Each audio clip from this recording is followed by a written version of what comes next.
Covered this before. The nations of the world started off black and red. Cain was black. And then there's the red man. The red man, Adam, means red. And I also explained that the original Jews, not Hebrews, Jews, were black. And so were all our colonizers. So the ones that did all these things that I'm about to show you in this video were not the white races. What happened over time, they started mixing with the Neanderthal race. And over time, they got lighter and lighter, and they just took them down. And they rewrote and whitewashed history. But the ones behind all these religions and all these disgusting practices was the black Moors, the black nobility. Increase of Mankind, of People, and of Countries by Benjamin Franklin, made in Boston back in 1755, reprinted in 1918, being extra number 63 of the Magazine of History with notes and queries.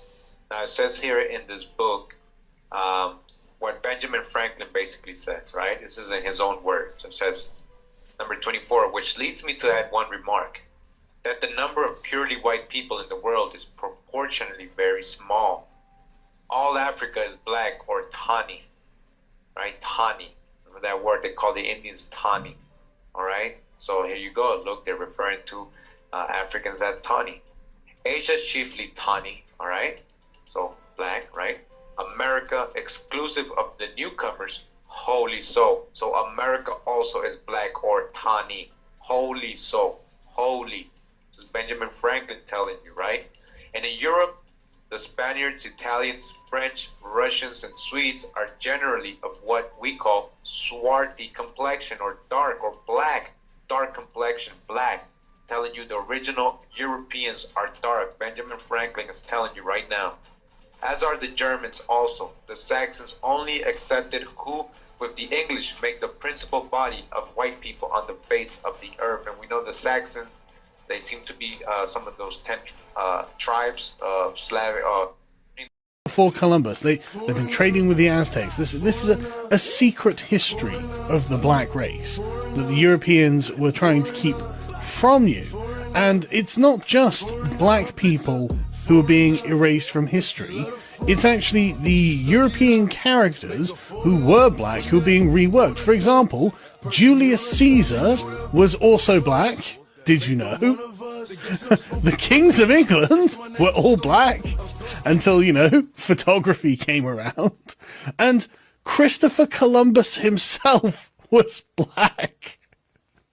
So, and as you can see here, the white homeland is in fact, the very North European section up here. So, I mean, that makes me question the veracity of the kings of England being black, actually, I've got to say. But everyone was black up until the white Europeans took over the world and made everyone white, historically.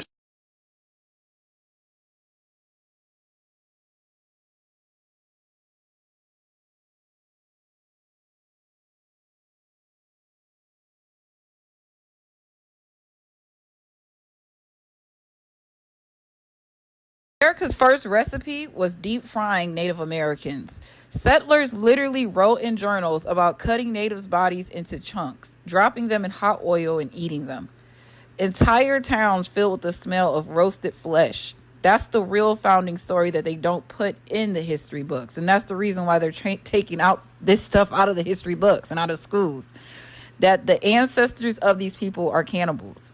In the book, The People's History of the United States by Howard Zinn, they've been trying to ban this book for a reason. If you see the orange shopping cart down below, that means it's still on sale. A hard time believing anything.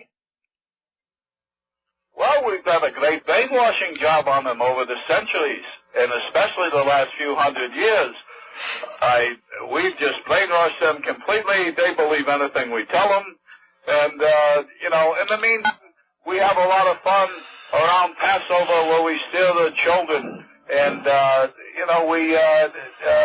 know you know because I've heard it on your show before. I mean, we steal 100 to 300,000 children a year just here in this country. And we drain the blood and we mix it with the Passover bread. And then we throw the bodies into the slaughterhouses that we own.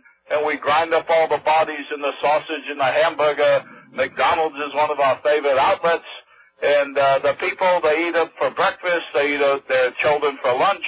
And, as Jews, we gotta do what we do. The most important thing to remember between you, Pastor Wickstrom, and me, Rabbi Aby Finkelstein of New York, that we both have two fathers, and so that's why we look at the world in two different ways.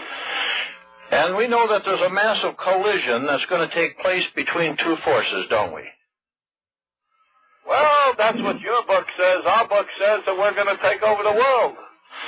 Well, I look at you... You're doing a pretty good job right now. Yes, you've done a pretty good job, but there's quite an awakening coming.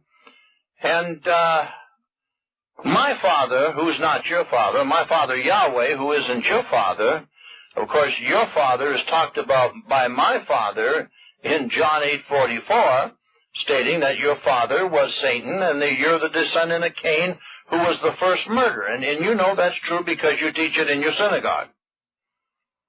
Well, that's true, but it's not for you Goyim to know. But right now it's too late. It's over for you white race. So that's why I'm speaking so honestly here, to bring it out into the open so that you can see it for what it is. You've been teaching the people real good, but they don't wake up, do they? You don't get a lot of followers, do they? Because you know why? They're scared of us Jews. What are the books the elite are taught to read? Here is a book by Jonathan Swift called A Modest Proposal. He talks about depopulation through children. Let's read a few parts. For a good table, a child will make 2 dishes, adding entertainment for friends. And when the family dies alone, the fore or hindquarter will make a reasonable dish, and seasoned with a little salt or pepper. Family, this author wrote a proposal on how to exterminate or eat children. Check this out. An infant flesh will be in season throughout the year, but more plentiful in March and a little before and after. Below it reads, there are more children born in Roman Catholic countries about 9 months after Lent. The markets will be more glutton than usual. One more, family.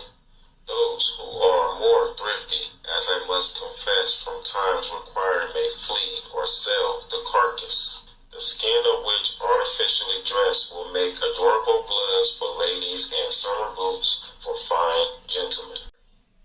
And then it just goes to show how long that they have been mocking us, teaching it, making a joke about it.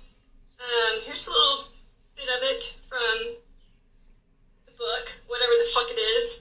Proposal, modest proposal. Here's some, my favorite. Absolutely my favorite. 11 illustrations, a free audiobook. And then, it's crazy, y'all. Go to DuckDuckGo, never Google. Go to DuckDuckGo and just hit the image part and scroll down.